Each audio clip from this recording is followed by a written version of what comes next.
খবরে নজর রাখতে হচ্ছে। আমাদের এই বাংলা জঙ্গিদের আঁতুড়ঘর হচ্ছে, জঙ্গিদের জামায় আদর করা হচ্ছে, জঙ্গিদের বারান্দা তৈরি হচ্ছে। বাংলায় জাল বিস্তার করেছিল বাংলাদেশের নিষিদ্ধ জঙ্গি সংগঠন আনসারুল্লাহ বাংলা টিম। মনিরুল, আব্বাস আলী থেকে সাদ রদি, এই বাংলায় যেন নিরাপদ আশ্রয়স্থল হয়ে উঠেছিল জঙ্গিদের। সাদা সিধে বেশে মগজ ধোলাই করতে শুরু করেছিল যুবকদের। কিন্তু কোথা থেকে আসতো তাদের প্রশিক্ষণ, যোগানের টাকা কোথা থেকে আসতো? ধৃত জঙ্গিদের ব্যাংক অ্যাকাউন্ট থেকে চাঞ্চল্যকর তথ্য পেয়েছেন গোয়েন্দারা। দুবাই থেকে মেটানো হতো সেই টাকার যোগান। দেখুন,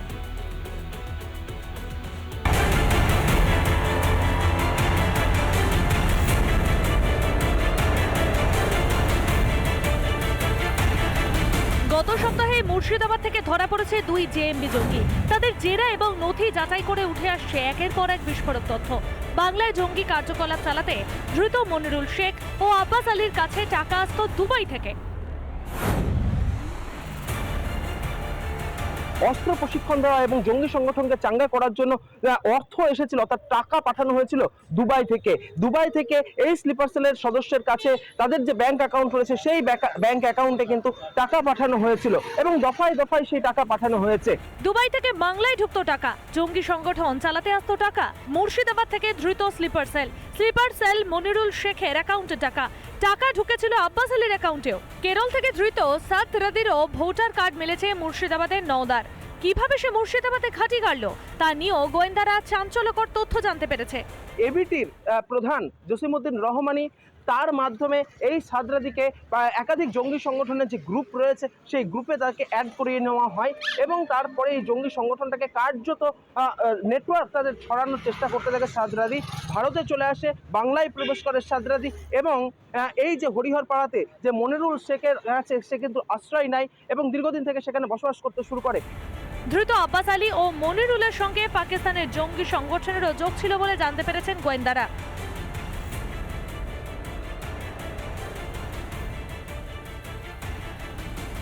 আনসারুল্লাহ বাংলা টিম যখন রাজ্যবাসীর ঘাড়ে নিঃশ্বাস ফেলছে সেই সময় ক্যানিং থেকে ধরা পড়ছে তেহরিক উল মুজাহিদিন জঙ্গি। চলতি বছরে রাজ্যের বিভিন্ন প্রান্ত থেকে ধরা পড়েছে নানা জঙ্গি। এক নজরে তা দেখে নেওয়া যাক। 21শে জুন 2024 ধরা পড়ে মোহাম্মদ হাবিবুল্লাহ, যা বাংলাদেশের শাহাদাত জঙ্গি সংগঠনের সদস্য ছিল। বর্ধমান থেকে গ্রেফতার, পাকড়াও করা হয়। এরপর জুনেরই 25 তারিখে ধরা পড়ে শেখ হারেজ, বাংলাদেশের শাহাদাত জঙ্গি সংগঠনের সদস্য ছিল। হাওড়া স্টেশন থেকে গ্রেফতার হয় শেখ হারেজ। 19শে ডিসেম্বর মিনারুল শেখকে গ্রেফতার করেন গোয়েন্দারা। আনসারুল্লাহ বাংলা টিমের সদস্যই জঙ্গি, পাকড়াও হয় মুর্শিদাবাদের হরিহরপাড়া থেকে। একই দিনে অর্থাৎ 19শে ডিসেম্বর ধরা পড়ে মোহাম্মদ আব্বাস আলী, সেও আনসারুল্লাহ বাংলা টিমের সদস্য। মুর্শিদাবাদের হরিহরপাড়া থেকেই গ্রেফতার করা হয় তাকে। মুখ্যমন্ত্রী যতবারই বিদেশে গেছেন দুবার করে দুদিন করে দুবাইতে থেকে গেছেন, আর মাননীয় ভাইপো বছরে 3 বার আমেরিকা যান, দুবাই হয়ে যান, আবার দুবাই হয়ে ফেরেন। দুবাই তো আমরা যাই না, জানিও না কিভাবে কোথায় ঢুকতে হয় বেরোতে হয়। পিসি জানে আর ভাইপো জানে। আমি তো মনে করি মুর্শিদাবাদের কোনো জঙ্গি যোগ নেই, ভবিষ্যতেও ছিল না, আগামী দিনেও থাকবে না। মুর্শিদাবাদের মানুষ সোজা ব্যাটে খেলতে ভালোবাসে। এখানে মুর্শিদাবাদ নিয়ে যে আশঙ্কা করা হচ্ছে, এর আগে যেটা ঘটেছিল আপনারা জানেন বর্ধমান ডিস্ট্রিক্টের খাগড়াগড়। কাজেই কেউ যদি কোনো বাজে কাজের সঙ্গে থাকে তার হয়ে কথা বলার তো দূরের কথা, তাকে কঠোর সাজা দেওয়ার ব্যবস্থা আমাদের জেলা পুলিশ প্রশাসন যথেষ্টই সজাগ এবং সক্রিয় আছে। এখন প্রশ্ন, বাংলা কি জঙ্গিদের নিরাপদ আশ্রয়স্থলে পরিণত হয়েছে? কিভাবে, কাদের মদতেই বা বাংলায় এত সহজে পরিচয়পত্র পেয়ে যাচ্ছেন জঙ্গিরা? এই বাংলা থেকে রিপাবলিক বাংলা। লস্করের নির্দেশে কি জঙ্গির জাল ছড়াতে কাশ্মীর থেকে বাংলায় এসেছিল জাভেদ মুন্সি। কাশ্মীর পুলিশের নজরে ক্যানিং থেকে ধৃত জঙ্গি স্ত্রীও। 2001 সালে তেহরিক উল মুজাহিদিন যোগ দেয় জাভেদ। 2008 সালে জাভেদ বিয়ে করে ক্যানিংয়ের শাল ব্যবসায়ী গোলাম মোহাম্মদের বোন। সব জেনেই বিয়ে করেছিলেন তো। দেখুন, নদীটা চলে গেছে একদম সরাসরি বাংলাদেশের যোগসূত্র হিসাবে। তো বাংলাদেশের যারা যে সমস্ত জঙ্গি সংগঠন আছে, জাভেদ মুন্সি মূলত এই নদীপথে তাদের সঙ্গে গিয়ে যোগাযোগ করতেন বলেই এসটিএফ সূত্রে জানা গেছে।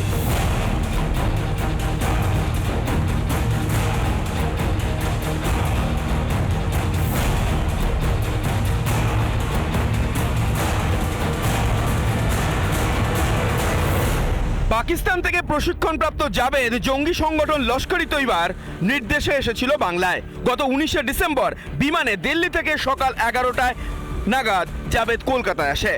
তারপর সেখান থেকে সে সড়ক পথে যায় ক্যানিং। তদন্তকারীদের প্রাথমিক অনুমান ক্যানিং থেকে বাংলাদেশ তারপর নেপাল হয়ে পাকিস্তানে যাওয়ার ছক কষছিল জাবেদ।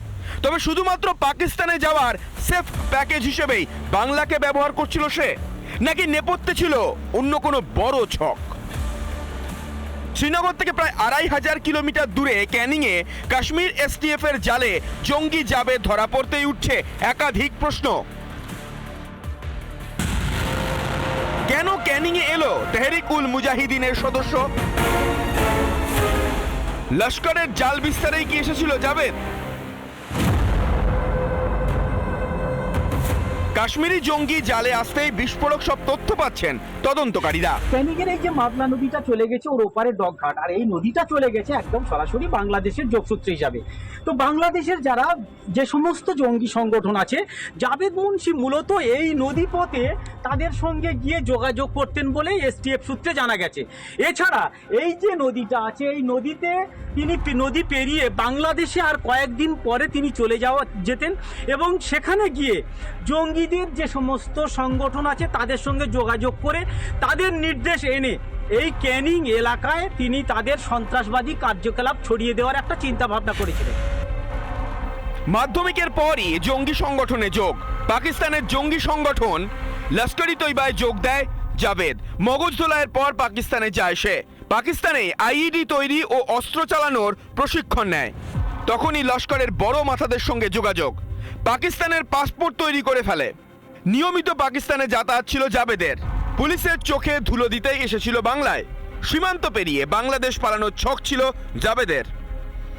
আগেও দুবার বাংলা এসেছিল সে। 2021 সালে 20 দিন ছিল এই রাজ্যে, 2022 সালে 5 দিন ছিল ক্যানিংয়ে। এলাকার বিভিন্ন বাড়িতে বাড়িতে গিয়ে যখন শাল বিক্রি করত, সেখানে কারো দারিদ্রতার দুর্বলতার পেয়ে সেই বাড়ির পরিবারের মাথা বা সেই বাড়ির কোনো নানা ধরনের কন্টেন্ট দেখার জন্য লাইক করুন, শেয়ার করুন আমাদের ফেসবুক পেজ, সাবস্ক্রাইব করুন আমাদের ইউটিউব চ্যানেল। পাশাপাশি অন্যান্য ব্রেকিং নিউজের জন্য অবশ্যই চোখ রাখুন রিপাবলিক বাংলায়।